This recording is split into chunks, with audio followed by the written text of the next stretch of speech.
നിയമസഭാ തെരഞ്ഞെടുപ്പ് ഫലം വന്ന 6ാം നാളിലും കേരളത്തിൽ മുഖ്യമന്ത്രിയെ തീരുമാനിക്കാനാകാതെ കോൺഗ്രസ്.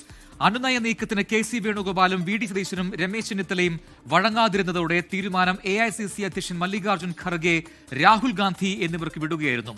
മുഖ്യമന്ത്രി കാര്യത്തിൽ അന്തിമ തീരുമാനമെടുക്കും മുൻപ് മുതിർന്ന നേതാക്കളുടെ അഭിപ്രായം നേതൃത്വം തേടിയേക്കും. മണിക്കൂറുകൾ നീണ്ട ചർച്ചകൾക്കൊടുവിലും 3 നേതാക്കളിൽ മുഖ്യനാരെന്ന ഹൈക്കമാൻഡിന്റെ അന്തിമ തീരുമാനത്തിനായുള്ള കാത്തിരിപ്പിലാണ്.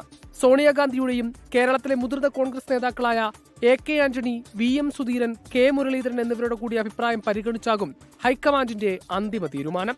ഘടകകക്ഷികളുടെ അഭിപ്രായവും കോൺഗ്രസ് ദേശീയ നേതൃത്വം തേടും. മുതിർന്ന കോൺഗ്രസ് നേതാവ് D സുധാകരന്റെ മരണാനന്തര ചടങ്ങുകളിൽ പങ്കെടുക്കാൻ ബംഗളൂരുവിലേക്ക് പോയ അധ്യക്ഷൻ മല്ലികാർജ്ജുൻ ഖർഗെ ഡൽഹിയിലേക്ക് എത്തിയതിനു ശേഷമായിരിക്കും നേരിട്ടുള്ള തുടർ ചർച്ചകൾ.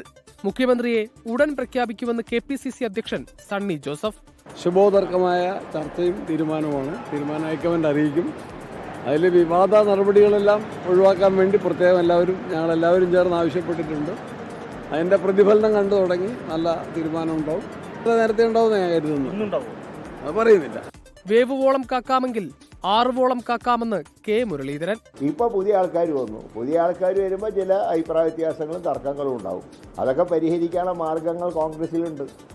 അതിനാണ് കോൺഗ്രസ് ഹൈക്കമാൻഡ് തീരുമാനമെടുക്കും. മെറിറ്റ് അടിസ്ഥാനത്തിൽ നേതാക്കളെ പരിഗണിക്കുമെന്നാണ് സൂചന. ഹൈക്കമാൻഡിന്റെ അന്തിമ തീരുമാനം പൂർണ്ണാർത്ഥത്തിൽ ഉൾക്കൊള്ളണമെന്നാണ് നേതാക്കൾക്കുള്ള നിർദ്ദേശം.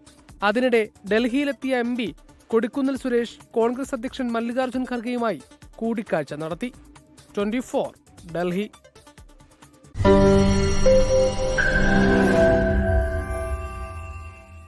ലോകത്തെവിടെയായാലും ഏത് സമയത്തും 24 വാർത്തകളും ഓഗ്മെന്റഡ് റിയാലിറ്റി പാക്കേജുകളും എക്സ്പ്ലെയിനറുകളും വിശദമായി കാണാൻ ഞങ്ങളുടെ YouTube ചാനൽ നിങ്ങൾക്ക് സബ്സ്ക്രൈബ് ചെയ്യാം.